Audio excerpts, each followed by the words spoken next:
മുസ്ലിങ്ങൾക്കെതിരായി പ്രചാരണം നടത്തുന്ന ഇംഗ്ലണ്ടിലെ ക്രൈസ്തവ സംഘടനകളും തീവ്ര വലതുപക്ഷ സംഘടനകളും പതിവായി ഉപയോഗിക്കുന്ന ഒരു ഇംഗ്ലീഷ് വാക്കാണ് ലണ്ടനിസ്ഥാൻ. ലണ്ടനിൽ മുസ്ലിങ്ങളുടെ എണ്ണം വർദ്ധിച്ചിരിക്കുന്നുവെന്നും മുസ്ലിങ്ങൾ ഇപ്പോൾ ലണ്ടന്റെ ചില ഭാഗങ്ങൾ ഭരിക്കുവാൻ തുടങ്ങിയിരിക്കുന്നുവെന്നും ക്രിസ്ത്യാനികളുടെയും ജൂതന്മാരുടെയും സാധാരണ ജീവിതം അപകടത്തിലായിട്ടുണ്ടെന്നും ഈ വലതുപക്ഷ ഗ്രൂപ്പുകൾ വാദിക്കുന്നു. ലണ്ടനിലെ മുസ്ലിങ്ങളുടെ ജനസംഖ്യ വർദ്ധിച്ചു എന്നുള്ളത് ഒരു യാഥാർത്ഥ്യമാണ്. അതുകൊണ്ടാണ് ലണ്ടൻ നഗരത്തിന്റെ മേയറായി പാകിസ്ഥാൻ സ്വദേശിയായ സാദിഖ് ഖാൻ തിരഞ്ഞെടുക്കപ്പെട്ടത്. അദ്ദേഹം തിരഞ്ഞെടുക്കപ്പെട്ടപ്പോൾ അൽ ജസീറ പത്രത്തിൽ റിച്ചാർഡ് സെയ്മോർ എഴുതിയ ലേഖനത്തിൽ Sadiq Khan's victory and free Londonistan എന്ന ഒരു തലക്കെട്ട് കൊടുത്തത് ഈ പദപ്രയോഗത്തിന് വമ്പിച്ച പ്രചാരം നൽകി.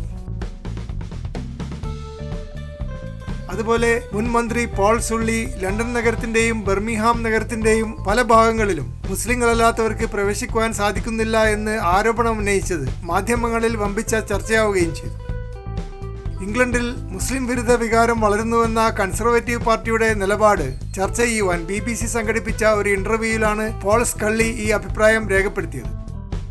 കഴിഞ്ഞ 24 വർഷമായി വലതുപക്ഷ രാഷ്ട്രീയക്കാർ ഇംഗ്ലണ്ടിൽ മുസ്ലിങ്ങളുടെ ആധിപത്യവും സ്വാധീനവും വഴിവിട്ട രീതിയിൽ ഉയർന്നു വരുന്നതായി ആരോപണം ഉന്നയിക്കാറുണ്ട്.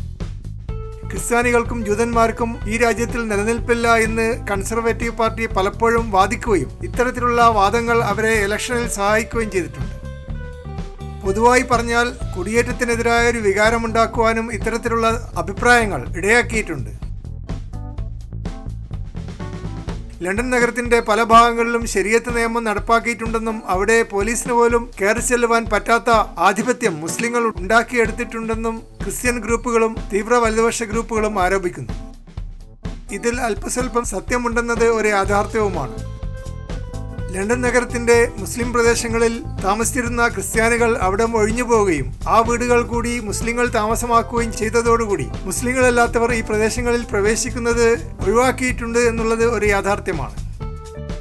എന്ന് മാത്രമല്ല, പോലീസ് ഈ പ്രദേശങ്ങളിൽ കുറ്റവാളികളെ പിടികൂടാൻ വേണ്ടി വരുമ്പോൾ കൂട്ടമായി പോലീസിനെ ആക്രമിക്കുകയും അധിക്ഷേപിക്കുകയും ചെയ്യുന്നത് പതിവായ കാഴ്ചയാണ്. അതുകൊണ്ട് ലണ്ടൻ നഗരത്തിലെ ചില ഭാഗങ്ങൾ മുസ്ലിങ്ങൾ പിടിച്ചടക്കി എന്ന് പറയുന്നതിൽ തിയററ്റിക്കലായി തെറ്റൊന്നുമില്ല. എങ്കിലും ഫോക്സ് ന്യൂസ് പോലെയുള്ള അമേരിക്കൻ മാധ്യമങ്ങൾ ഇത് പെരുപ്പിച്ചു കാണിക്കുകയും കൂടുതൽ മുസ്ലിം വിരോധം വളർത്തുകയും ചെയ്തതുകൊണ്ടാണ് വമ്പിച്ച ഒരു ചർച്ച ഇക്കാര്യത്തിൽ മാധ്യമങ്ങളിൽ ഉണ്ടായത്. ഇംഗ്ലണ്ടിൽ ശരീഅത്ത് കൗൺസിലുകൾ നിയമപ്രകാരം അനുവദിക്കുകയും ഗവൺമെന്റ് വ്യവസ്ഥയുടെ ഭാഗമായി അവ നടപ്പിൽ വരുത്തുകയും ചെയ്തിട്ടുണ്ട്. മുസ്ലിങ്ങളുടെ വിവാഹമോചനവും മറ്റ് തർക്കങ്ങളും പരിഹരിക്കുവാനാണ് UK ഗവൺമെന്റ് ശരിയ കൗൺസിൽ അനുവദിച്ചത്. എന്നാൽ പത്രക്കാർ ഇത് ശരീഅത്ത് നടപ്പാക്കി കഴിഞ്ഞു എന്ന രീതിയിൽ പ്രചരിപ്പിക്കുന്നത് വലതുപക്ഷ താൽപ്പര്യങ്ങൾ സംരക്ഷിക്കാൻ വേണ്ടിയാണ്. ഇത്തരത്തിലുള്ള പ്രചരണങ്ങൾ നടക്കുന്നത് കൊണ്ടാണ് കൺസർവേറ്റീവ് പാർട്ടിക്ക് കൂടുതൽ സപ്പോർട്ടേഴ്സിനെ ലഭിക്കുവാനും ഇലക്ഷനിൽ ജയിക്കുവാനും സാധിച്ചത്. ന്യൂയോർക്ക് ടൈംസിൽ ഡേവിഡ് ഇഗ്നേഷ്യസ് എഴുതിയ ഒരു ലേഖനത്തിൽ ലണ്ടൻ നഗരത്തിൽ മാത്രമല്ല പാരീസ് നഗരത്തിലും ഇത്തരത്തിൽ രാത്രിയിൽ മുസ്ലിങ്ങളല്ലാത്തവർക്ക് പ്രവേശനം നിഷേധിക്കുന്ന പ്രദേശങ്ങളുണ്ടെന്ന് അഭിപ്രായപ്പെട്ടിട്ടുണ്ട്. സൺഡേ ടെലിഗ്രാഫ് ദിനപത്രത്തിൽ റോച്ചസ്റ്ററിലെ ബിഷപ്പ് റവറൻ മൈക്കിൾ എഴുതിയൊരു ലേഖനത്തിൽ ലണ്ടൻ നഗരത്തിന്റെ ചില ഭാഗങ്ങൾ ഇസ്ലാമിക തീവ്രവാദം വളർത്തിയെടുക്കുന്നുണ്ട് എന്ന് അഭിപ്രായപ്പെട്ടത് വമ്പിച്ച വിവാദങ്ങൾക്ക് ഇടയാക്കിയിരുന്നു. ഫോക്സ് ന്യൂസിന്റെ സീനിയർ ലേഖകനായ സ്റ്റീവൻ എമേഴ്സൺ ബർമിംഗ്ഹാം നഗരം പൂർണ്ണമായും മുസ്ലിങ്ങൾ പിടിച്ചടക്കി എന്ന അഭിപ്രായം പ്രകടിപ്പിച്ചതും വമ്പിച്ച ചർച്ചകൾക്ക് ഇടയാക്കിയിട്ടുണ്ട്. ഇസ്ലാമിക രീതിയിൽ വസ്ത്രം ധരിക്കാത്ത ആളുകളെ ലണ്ടൻ നഗരത്തിന്റെ ചില പ്രദേശങ്ങളിൽ ചെറുപ്പക്കാരുടെ സംഘങ്ങൾ ആക്രമിക്കുന്നതായും വാർത്തകൾ പുറത്തു വരുന്നുണ്ട്. പിന്നീട് നടന്ന പല സംഭവവികാസങ്ങളും മുസ്ലിങ്ങളുടെ ആധിപത്യം ചില ലണ്ടൻ പോക്കറ്റുകളിൽ ഉണ്ട് എന്ന യാഥാർത്ഥ്യം എല്ലാവരും അംഗീകരിക്കാൻ നിർബന്ധിതരായിരിക്കുകയാണ്. എന്നാൽ മുസ്ലിങ്ങളുടെ വോട്ട് കൊണ്ട് ഇലക്ഷനിൽ ജയിക്കുന്ന ലേബർ പാർട്ടി ഇതുവരെ ഇക്കാര്യം അംഗീകരിച്ചിട്ടില്ല. അതുകൊണ്ടാണ് ഇംഗ്ലീഷ് ഡിഫൻസ് ലീഗ് പോലെയുള്ള തീവ്ര വലതുപക്ഷ പാർട്ടികൾ ഇംഗ്ലണ്ടിൽ വളർന്നു വരികയും പൊതുവെ വർഗീയതയില്ലാത്ത ഇംഗ്ലീഷുകാർക്കിടയിൽ ക്രിസ്ത്യൻ വർഗീയതയും ജൂത വർഗീയതയും കുത്തിവെക്കുകയും ചെയ്യുന്നത്. ലണ്ടൻ നഗരത്തിൽ ഇപ്പോൾ 13 ലക്ഷം മുസ്ലിങ്ങൾ താമസിക്കുന്നു. നഗരത്തിലെ ജനസംഖ്യയുടെ 15% മാത്രമേ മുസ്ലിങ്ങളുള്ളൂ. എങ്കിലും മുസ്ലിം സ്ത്രീകൾ പർദ്ദ ധരിക്കുന്നതുകൊണ്ടും മുസ്ലിം പുരുഷന്മാർ ഇസ്ലാമിക രീതിയിൽ വസ്ത്രം ധരിക്കുന്നതുകൊണ്ടും എവിടെ നോക്കിയാലും മുസ്ലിങ്ങളുണ്ട് എന്നൊരു തോന്നൽ ക്രിസ്ത്യാനികൾക്കും ജൂതന്മാർക്കും ഉണ്ടായിട്ടുണ്ട്. പണ്ടുകാലത്ത് ബംഗാളികളും യമനികളും മാത്രമേ ലണ്ടൻ നഗരത്തിൽ ഉണ്ടായിരുന്നുള്ളൂ. എന്നാൽ അടുത്ത കാലത്തായി ഇന്ത്യക്കാരും പാകിസ്ഥാനികളും ബംഗ്ലാദേശികളും തുർക്കിക്കാരും സോമാലിയക്കാരും ലണ്ടൻ നഗരത്തിൽ നിറഞ്ഞിരിക്കുന്നു. Malaysia, Iraq, Nigeria, Ghana, Kenya തുടങ്ങിയ രാജ്യങ്ങളിൽ നിന്നുള്ള മുസ്ലിങ്ങളും വലിയ എണ്ണത്തിൽ ലണ്ടനിൽ എത്തിയിട്ടുണ്ട്. ലോകത്തിലെ എല്ലാ ഭാഗങ്ങളിൽ നിന്നുള്ള മുസ്ലിങ്ങളുടെയും ഒരു പരിച്ഛേദം ഇപ്പോൾ ലണ്ടൻ നഗരത്തിൽ നമുക്ക് കാണുവാൻ പറ്റും. അതിനു പുറമെ ധാരാളം ഇംഗ്ലീഷുകാർ മുസ്ലിം പെൺകുട്ടികളെ കല്യാണം കഴിക്കാൻ വേണ്ടി മതപരിവർത്തനം നടത്തിയിട്ടുമുണ്ട്. ഇപ്പോൾ ടവർ ഹാംലെറ്റ്, ന്യൂഹാം, വാൾത്താം തുടങ്ങിയ പ്രദേശങ്ങളിൽ ഇന്ത്യ, പാകിസ്ഥാൻ, ബംഗ്ലാദേശ് തുടങ്ങിയ രാജ്യങ്ങളിൽ നിന്നുള്ള മുസ്ലിങ്ങൾ തിങ്ങിപ്പാർക്കുന്നു. അതുപോലെ വടക്കൻ ലണ്ടനിൽ ധാരാളം തുർക്കിക്കാരും അൾജീരിയക്കാരും താമസിക്കുന്നു. ലണ്ടൻ നഗരത്തിന്റെ മധ്യത്തിലുള്ള വെസ്റ്റ്മിനിസ്റ്റർ, കെനിങ്സ്റ്റൺ തുടങ്ങിയ പ്രദേശങ്ങളിൽ അറബിക് ഭാഷ സംസാരിക്കുന്ന മുസ്ലിങ്ങളാണ് കൂടുതലായി താമസിക്കുന്നത്. അതുപോലെ Eritrea, Ethiopia, Sudan, Algeria, Morocco തുടങ്ങിയ ആഫ്രിക്കൻ രാജ്യങ്ങളിൽ നിന്നും മുസ്ലിങ്ങൾ ലണ്ടൻ നഗരത്തിൽ കൂട്ടമായി എത്തിയിട്ടുണ്ട്. ആദ്യകാലത്ത് ലണ്ടൻ നഗരത്തിലുള്ള മുസ്ലിങ്ങളും ക്രിസ്ത്യാനികളും ജൂതന്മാരുമായ വെള്ളക്കാരും തമ്മിൽ വമ്പിച്ച സംഘർഷമുണ്ടായിരുന്നു.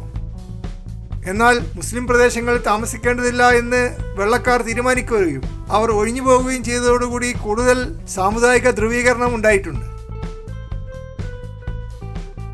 മുസ്ലിങ്ങളുടെ എണ്ണം ക്രമാതീതമായി വർദ്ധിച്ചതോടുകൂടി 2 തവണ മേയറായി പാകിസ്ഥാൻ സ്വദേശി സാദിഖ് ഖാൻ തിരഞ്ഞെടുക്കപ്പെടുന്ന സാഹചര്യവും ഉണ്ടായി.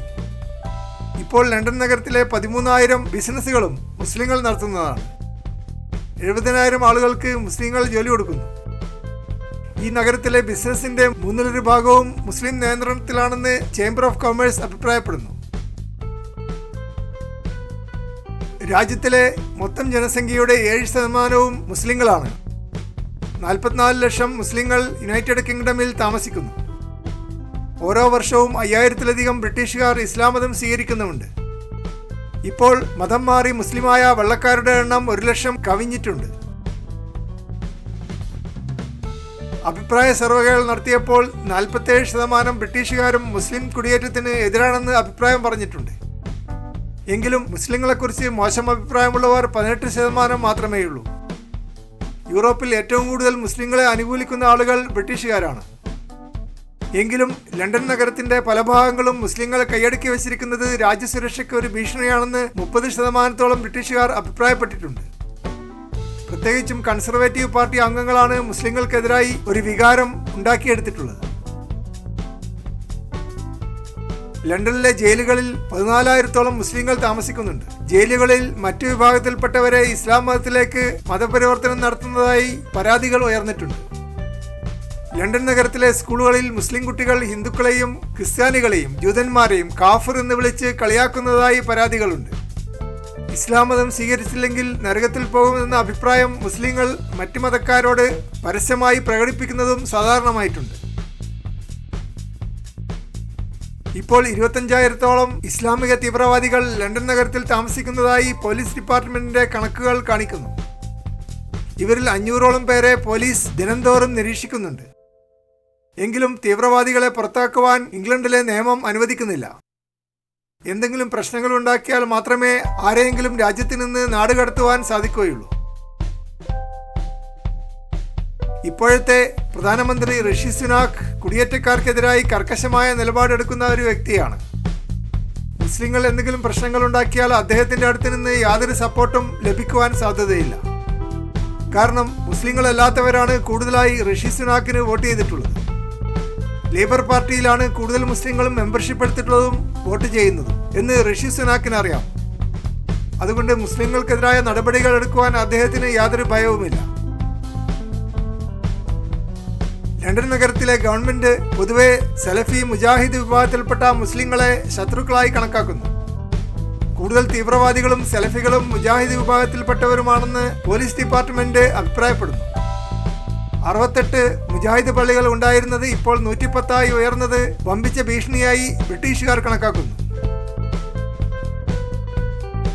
മുസ്ലിങ്ങൾക്കിടയിൽ പുരുഷന്മാർ മാത്രം ജോലിക്ക് പോകുന്നതും സ്ത്രീകൾ ഹൗസ് വൈഫായി വീട്ടുജോലികൾ നോക്കുന്നതും രാജ്യത്തിന്റെ സാമ്പത്തിക വളർച്ചയെ ബാധിക്കുന്നുവെന്ന് പല ബ്രിട്ടീഷുകാരും അഭിപ്രായപ്പെടുന്നു. ക്രിസ്ത്യാനികളിലും ജൂതന്മാരിലും എല്ലാ സ്ത്രീകളും ജോലിക്ക് പോകുന്നുണ്ട്. മുസ്ലിങ്ങൾക്കിടയിൽ 24% സ്ത്രീകൾ മാത്രമാണ് ജോലിക്ക് പോകുന്നത്. ഇത്തരത്തിൽ മുസ്ലിം സംസ്കാരവും ബ്രിട്ടീഷ് സംസ്കാരവും തമ്മിൽ എണ്ണയും വെള്ളവും പോലെ വേറെ വേറെ ഇരിക്കുന്നത് കൊണ്ട് മുസ്ലിങ്ങൾക്കെതിരായ ഒരു പൊതുവികാരം ഈ നഗരത്തിൽ ഉണ്ടായിക്കഴിഞ്ഞിരിക്കുന്നു.